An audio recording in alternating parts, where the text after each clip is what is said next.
Sifter for the ear. News, interviews, reviews, cinema, TV, streaming. Action! Hi, y'all. This is Jerry Williams, a.k.a. TV Jerry. I've got a double feature today. First, we'll hear from Eric Haas, director of the first Virginia Queer Film Festival. Then, the Lionfish. Along the Atlantic coast, they've gone from population 0 to top predator in mere decades. that was an excerpt from Ocean Invaders, a documentary about the invasive lionfish and the harm it's doing to our waters. It was broadcast in October on PBS's Nova series, and it shows tonight, June 14th, at Maymont. It was also nominated for Best Documentary Script in 2023 by the Writers Guild of America, the only nature and science film nominated. I'll meet Jeff Bodecker, the documentary's writer, producer, director, and Nicholas Donnelly, the director of photography. We'll talk about the challenges of this and other documentaries they've created, plus Jeff gives us his take on the writer's strike.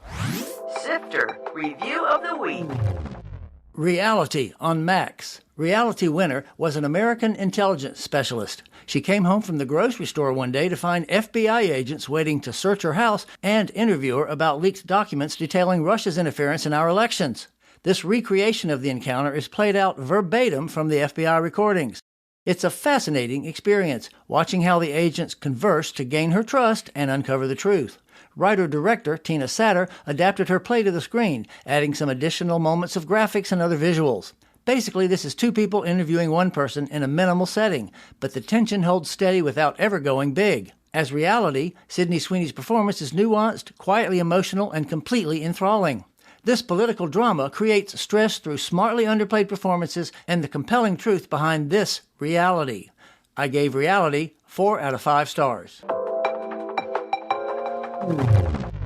I'm talking with Eric Haas, the festival director of the Virginia Queer Film Festival. So, Eric, how did you decide you wanted to start a queer film festival? Well, I am the publisher of the LGBTQ magazine, Outlife 757, here in Hampton Roads. And I've always been a queer activist, probably since the day I came out of the womb. Okay. And I have a friend in LA. His name is David McFarland, who's a filmmaker and a pretty successful one, a documentarian. And he graduated from ODU, and he and I were just talking one day, and he had a documentary coming out called Alone in the Game. It's about queer athletes and the struggles they face on the collegiate and professional level. And I said, David, we need to do a queer film festival here in Hampton Roads. It'd be just one more addition to the number of LGBTQ events and organizations that are really making Hampton Roads a very progressive and desirable community for queer people. And I had never done anything like that before, but I've always been a firm believer in that you don't have to know everything as long as you know other people who know what you don't. And so I found those people and they found me, and we have an incredible board of filmmakers running the gamut from young people and people of color. We became a nonprofit in November of last year, and here we are with money in the bank to produce this queer film festival and then do some other educational components of queer film around the year. Oh, so cool. That's our goal. We're going to be active during the course of the year. This is our centerpiece event, but we're going to be producing programming for the community even beyond that. Great, great. Now, I know, and I prefer myself to say queer as opposed to gay or lesbian, but why did you choose the word queer as opposed to LGBTQIA, which nobody likes to say? So first of all, the acronym. It's just a mess. Too much. Yeah. Also, you and I grew up in a time when queer was a slur. That's I was right. called that. We're both in our 60s or whatever. 60s with shipping and handling. Right. And tax. Don't forget the tax. That's actually a Leslie Jordan line. I love that. And so I just started hearing younger people taking that word back. And I thought, well, man, that just says it all, doesn't it? I mean, exactly. It covers every letter in that acronym because that's what we were called as a group. You didn't have to be gay or identify as a lesbian. There were the transgender community was completely invisible when we were kids. But those people were probably called queer as well because they were different. They were queer. And it's that sort of American thing where we demean the other that I want to combat against. I'll tell you honestly, it's really interesting to me here in Hampton Roads, the dichotomy between the 7 cities. So Norfolk is very progressive. It's sort of the center of the queer community in a lot of ways in terms of events that are happening and things for the community. But you got to Virginia Beach, and it's very conservative out there. And when we went out to do some fundraising in Virginia Beach, we got that question a lot from possible donors. Well, isn't that a bad term for the LGBTQ plus community? And we were like, let me explain it to you. So what exactly is going to be going on at this festival? Obviously, going to be showing some movies. Yeah. Oh, yeah. So we're not showing wide release commercial films. That'll come later in the year, but we wanted to shine the light on the creative efforts of queer filmmakers or films that have a queer theme. Right. So we went on this website called Film Freeway. Footnote. Film Freeway is a website for filmmakers to submit their films to hundreds of festivals all over the world. And we got, I think, close to 70 submissions. And out of that, we curated 21. And they range from shorts, animated, to full-length documentaries. And it'll take place 3 days. Our opening day is next week, June 14th. Lord have mercy. That's coming fast. And then we close up on Friday night, and it'll all be over at Old Dominion University and their University Theater, which is a top-notch, very professional screening, 280-seat capacity theater. So we're really excited to have partnerships with ODU too to make this happen. There'll be a link on the webpage for TV Jerry that people can contact if they want to make a little trip from Richmond, or if any listeners down there want to do it. But just in case anybody wants to look and not look on the page, it's vaqff.org. That's correct. Virginia Queer Film Festival.org, VAQFF. Another acronym. Yay! There we go. Eric, I want to thank you very much. This has been lots of fun, and wish you good luck with the festival. Thank you. That was Eric Haas, director of the first Virginia Queer Film Festival, which starts tonight and runs through Friday at Old Dominion University. There's a link on the webpage for this show. Now let's dive under the ocean for Ocean Invaders. I'm joined today with two of the people who were involved in creating that movie that you just heard from. Jeff Boddicker, who is the writer, producer, director, and Nicholas Donnelly, who was the DP for it. Y'all welcome to Sifter. Thanks. Great to be on. Thank you. So first of all, what is Orange Frame Productions? So we're a production company. We're based here in Richmond, Virginia. We produce for TV, streaming, a lot of the bigger brands like PBS, National Geographic, also National Park Service. And then we also do immersive media experiences with museums and help with multimedia on the museum side of our business. Great, great. And how did you get started in this? Our roots are back in television productions, working with Discovery Channel, Animal Planet, through a third-party production company. One thing led to another, and then through the Virginia Museum of History and Culture, we sold a film for their theater, and it required me to move down to Richmond for 6 months. And I knew nothing about Virginia. I was up in New York, and we ended up loving it here. You know, we got immersed for 6 months, but then we didn't want to leave. So I started the company, and it went from there. How did you get started in doing television, video production, directing in the first place? You know, my first job out of college, I taught English abroad in Russia. And one thing led to another. I knew I wanted to come back. I didn't want to teach English forever, not in Russia.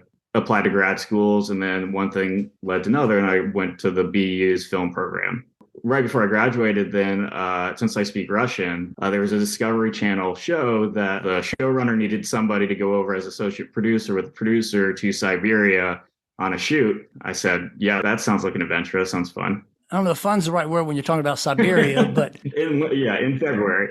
Oh, wow. No, it was actually one of the hardest shoots I've ever done, and still is. You know, it was the first one, at least professionally. And Nick, how about you? How did you get started in the business? So my background is in fine arts, and I was studying at the Corcoran College of Art in D.C. In my senior year, I got a message from a friend at like 11 o'clock at night that said, would you be interested in doing an internship at National Geographic? And I got hired from my internship at Nat Geo, and have been there ever since, really, working on the in-house productions. So obviously, Jeff, you and Nick have worked together a lot, and I'm assuming you're going to continue working together. Is he kind of your number one DP now, Jeff? Oh, yeah, without a doubt. We're brothers. Oh, great. So how did you meet? What was your first shoot like? I mean, it must have been 13 years ago now, but we were both working at National Geographic. He was in the DC office. I was in the New York office. We were assigned a show called Brain Games. It's a neuroscience show. And we had a list of B-roll. Footnote. B-roll is industry terminology for footage that's supplemental to the main shot. And we met each other for the first time. One of them was recreating the old Muybridge experiment, which was, showing that horses. It was one of the first films where it shows a horse like actually leaves the ground. Footnote. Edward Muybridge was an English photographer known for his pioneering work in studying motion, and the galloping horses are one of his most famous.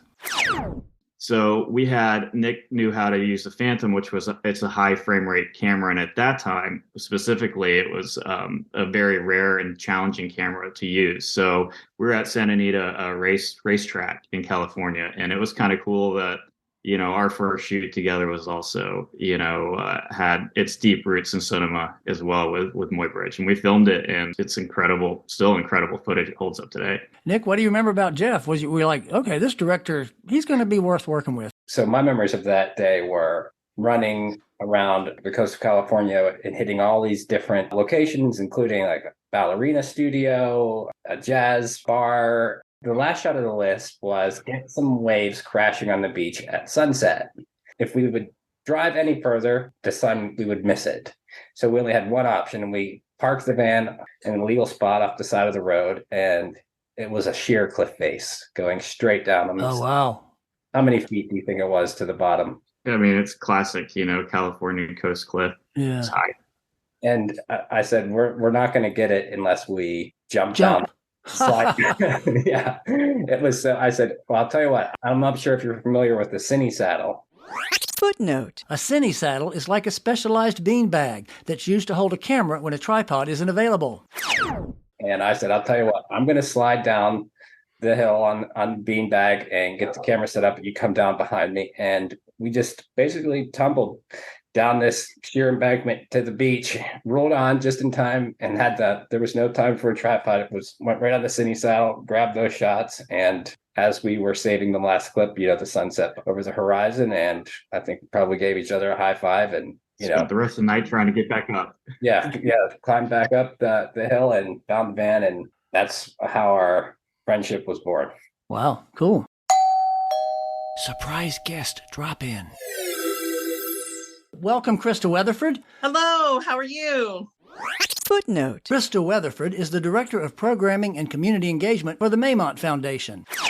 And as you know, we've got Jeff and Nick here to talk about Ocean Invaders. So what prompted Maymont to say, we want to show this movie? Maymont has over 300 animals here, and our environmental education team is very robust, and we do a lot of educational programs around species that are invading our spaces, as well as those that are on the protected through endangered spectrum. Of course, Maymont is located on the James River, and so a lot of our interpretive exhibits and information, our education programs are centered around the James River. But as a watershed, we lead right into the Chesapeake Bay and into the Atlantic Ocean. And so we felt like this was very much still on brand for us to talk about these species that are invading our spaces. Do you know, are they in the James River, the lionfish? No, but VIMS, Virginia Institute of Marine Sciences, has actually caught some off the coast of Virginia. So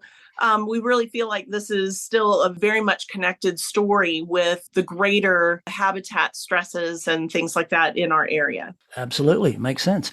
And Jeff and Nick will both be there to answer questions if they don't answer all the questions on here. So Exactly. I'll put the information on the webpage for this too. And I want to thank you again, Krista, for dropping in and giving them a little insight on how this is going to play out. The Nature Center will be open from 5 to 6:30. And so anyone is more than welcome to come and have those extended hours. The screening is free and it'll start at 6:30. I believe it's approximately an hour long. And then afterwards, everyone will have an opportunity to ask questions to our guests. Great. Well, thank you so much for dropping in. And I hope you have a good crowd. And I hope they learn something about these lionfish. They're pretty scary. Thank you very much. Appreciate your time. Okay. Bye-bye. Right. Bye-bye.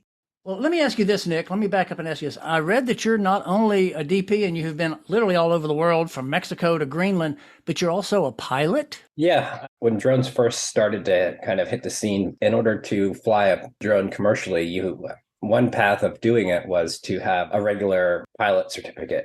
Wow. Drones have really changed things a lot because Nick and I were going up in hot air balloons to Really? get Wow. shots. That was some pretty risky, dangerous moments, as I recall. I don't think I'll ever get in a hot air balloon again, actually, after those experiences. I've never been in one, but you know how it is when you're young and stupid. I can remember one time when I was working for Richmond Public Schools. This was in the 80s, and we needed to get some footage of the city skyline. And I remember myself hanging out the window of the helicopter. I was strapped, but I was hanging out with the camera shooting. I would never do that today, but yeah, it's kind of scary doing that stuff. And the worst part is, and I'm sure you know this, both of you, when you're looking through the lens, you don't see all the danger around you because all you see is the picture in front of you. And you're like, you could fall and die and you wouldn't even know it until it's too late. Absolutely. Well, on that bright note, let's talk a little bit about Ocean Invaders. It's about the lionfish. So were you just called up by Nova and PBS to do this, or did y'all present it to them, or how did the project come about?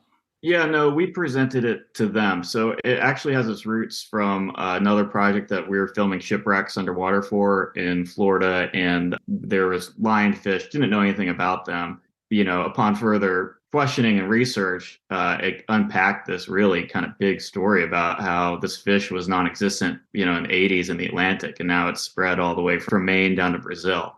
And, it's kind of remarkable how a species can just take off like that and wreak so much havoc. And really, it's not that the lionfish is this bad creature. It's just that it's bad because of where it is. We thought shining a light, on it and following the story would be really informative, but a great adventure and trying to solve a great mystery. Obviously, you wrote it, produced it, and shot some of it, and you got a nomination from the Writers Guild of America for the movie, for writing it.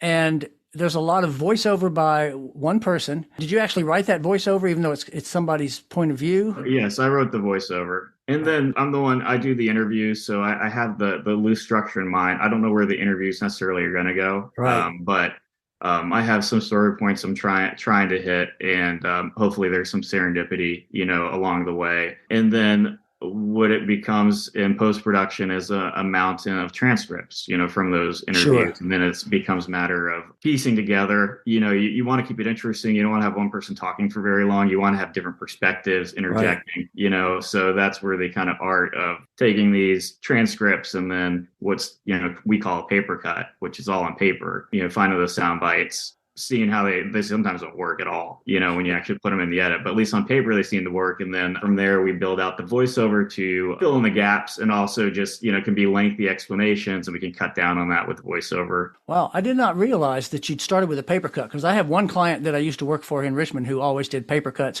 And I said, I could do it faster in the editor. I could do this thing and you'd know if it's going to work. Because as you just mentioned, sometimes it looks great on paper, but when you hear it, there's a bad inflection or there's something that doesn't work. How often do you find once they conform the paper to the edit that nope, that didn't work? Yeah, well, we need a baseline, and that's where it starts. In our interviews, especially if I'm really into it, they can go pretty long, as Nick knows. Nick's fallen asleep during interviews of mine. I've had to nudge him in the shoulder quite a few times, actually. So I've had doopies do that. It's really the only way is to have the transcript is so much quicker. That builds a string out that we then work off of for the rough cut. Sure. Now, Nicholas, what were your challenges on this shoot? One of the bigger challenges for me is always when we're going someplace internationally that there's really no chance of sourcing or getting anything, and just making sure that everything's tip top and that we have backups of all the important stuff and packing strategically to kind of reduce the number of cases that we have to take. And just all the preparation work is usually one of the more stressful parts of any shoot for me, especially one of the shoots was in Carousel, and we would have been out of luck if anything would have not been working or functional when we got there. So the second biggest challenge was I went down in a submarine several times for 6 to 8 hours with one of the research scientists. And it was a pretty small, tight space. And the dome port on front of the submarine is this massive piece of glass. It causes a lot of distortion. And that was stuff that we really couldn't prepare for because we didn't have a submarine here to do any tests with. But I actually had to be laying down the entire time I was in the sub. Laying down on the job, as it were. Yeah, there was only one seat, and that was for the pilot, and the two front passengers were laying down on like these flat kind of, not even beds. They were just these flat spots in the sides of the sub. So it was very uncomfortable. We were down there for a very long time. Did you get some decent footage? The bottom line. Yeah, it's in the film. It's when all the robotics of the submarine were they seemed to me to be a little bit challenging for the guy that was using particularly the spear and like cocking the spear, but so he could capture the lionfish. Right. And so there was a lot of time where we were almost getting one, but we'd miss, and by the time we would get the arrow reloaded in, the fish would be long gone. I think it turned out to be the best part of the whole film. Yeah, that was fun, watching it not work. Yeah, right. And also shows how hard it was to do it right. So that was good. Yeah. As we mentioned earlier, you wrote this and you got a nomination at the Writers Guild Awards in October. How was that? How was the experience of going there and being part of that whole thing? It's pretty crazy, actually, because... And where was it, by the way? Yeah, so it was in Manhattan. And, the Writers Guild is... it runs the gamut for who's in there, and Spike Lee, Steven Spielberg, people like that are there in attendance, and they both wrote different scripts that were nominated. There's other famous people like Amy Schumer and the late night host guys. So when you pull up, unlike all the other award ceremonies, nobody really knows writers. I mean, let's be honest, we don't, right? So was there a step and repeat where you did pose on your way in? Footnote. Step and repeat is the backdrop that usually has logos on it, repeating, and people pose in front of it for photographs.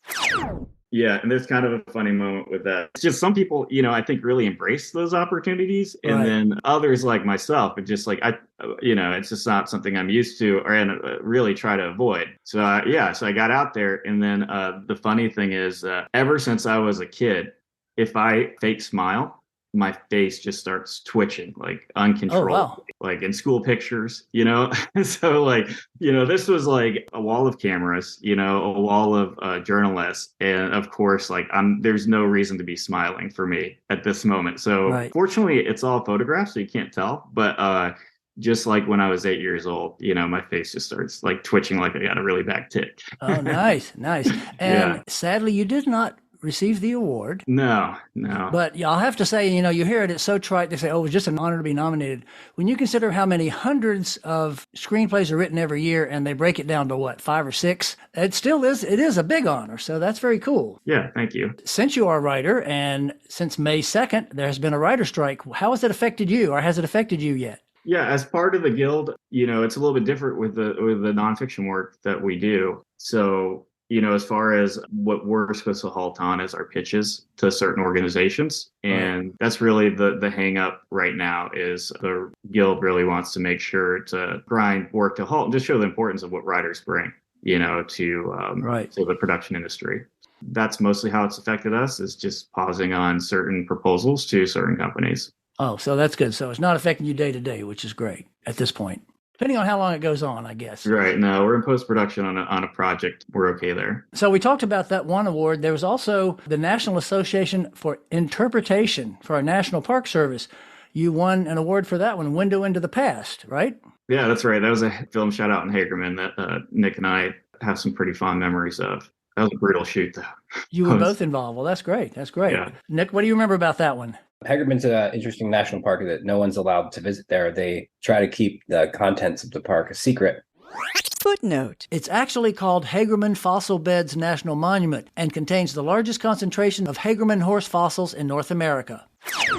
I'm not sure why, Jeff. Do you know why they keep it a secret? There's fossils there that they don't want the general public rummaging around and pocketing and just destroying. Yeah, and so as such, when you get to the park, it's not clear exactly where anything is or what you're doing. All of the fossils and the interesting places to film were very, very far away. And we had to hump everything in on our backs. And it was burning hot those days. There was multiple times I looked over at Jeff and thought he was going to go into cardiac arrest. And when we would be done shooting, there was a little lazy river type stream near a hotel motel that we were staying out of the house, and we would just get into that stream and chill. Literally chill. Yeah. Yeah, there's no tree cover there. It's all sand you're walking in. There's rattlesnakes everywhere. Oh, great. Yeah, that watering hole felt great. I'm sure it did. So what's next for each of you? I know you said you had some proposals. Is there anything definitely on the line at this point? So we've been filming at Shenandoah National Park for the past 3 or 4 years now, and now it's in post. It's called Shenandoah. It's a 3-part series. First part's about formations. The second episode is migrations, and then the third one is transformations. So we're really excited about it. It's coming together well, and that's. Is that going to be a Nova? No, it's not. It's PBS, not Nova. I just have to mention this. My daughter's name is Shenandoah. Oh, but there we go. There you go. So, what a beautiful name, by the way. Thank you. Well, we were hippies. She's the daughter of 2 hippies. She was conceived in the Shenandoah Valley, so it kind of worked out. So the last question I like to ask everybody on the podcast, so I'm going to ask both of you, when you're not editing or shooting or writing, what are you watching? I have 2 young daughters, so they influence a lot of the things that I watch. And I guess it's a guilty pleasure that I don't mind sitting down and sinking my teeth into a binge watching of what did we just watch together? Frozen? Outer Banks. I think we just watched. They're a little older for Outer Banks. You're right. Yeah, they're a little bit older. And we're currently watching Manifest together on Netflix. So they like to watch series that we can kind of just watch 5 or 6 episodes. And right. Yeah, I would say just was a huge Game of Thrones fan, that kind of stuff. What did you think of the new one, of the sequel that HBO put out? I loved it. I was a diehard fan. I know there was a lot of people that couldn't get into it, but I missed that show so much that it filled in the blank for not being around anymore. Jeff, how about you? Well, I just got done reading Planet of the Apes with my 2 boys, and so we watched Chimp Empire, which I highly recommend. Is that a documentary, I'm assuming? Yeah, it is. And, we're not always watching documentaries either, but this one's really good. It's immersive. It's really profound in that, it's showing 2 different chimp societies that reflect humans so well. Like you just see it in their emotions and the actions that they take. It's a 4-part series. It's on Netflix. It's called Chimp Empire, and that's we're at the episode called War. So it's getting really interesting. Well, Jeff and Nick, I want to thank you both for joining me today to talk about Ocean Invaders, and I will have some links to Orange Frame Productions and to the movie and some other stuff on the website at tvjerry.com. Thank you so much again. Awesome. It's been wonderful talking to you. Thanks very much. I've been talking with Jeff Bodecker, the writer, producer, and director of the documentary Ocean Invaders, and Nicholas Donnelly, the director of photography. It's a documentary about the invasive lionfish and the harm it's doing to our waters. There'll be a link to the film on the webpage for this show at TV Jerry. Coming soon. In theaters. The Flash. After 4 troubled years, Ezra Miller comes to the screen in the title role, with Michael Keaton showing up as Batman. Elemental. The Pixar Disney folks take us to Element City, where the elements coexist, at least to start. The Blackening. This was created by Dwayne Perkins, who worked on Brooklyn 99, about 7 black friends in a cabin with a serial killer and lots of racial satire. We Might As Well Be Dead. In this German import, everything seems to be fine for a security officer and her 16-year-old daughter until the dog disappears. TV and streaming. The Full Monty on Hulu. This follows the original stripper friends through harder times 25 years later. Extraction 2 on Netflix. This sequel teams Chris Hemsworth with the Russo brothers to extract a family from a prison in Georgia, the country. Star Trek Strange New Worlds on Paramount Plus launches Season 2. Project Runway on Bravo starts a new season. The Villains of Valley View on Disney. A family of supervillains tries to find normalcy in a Texas town.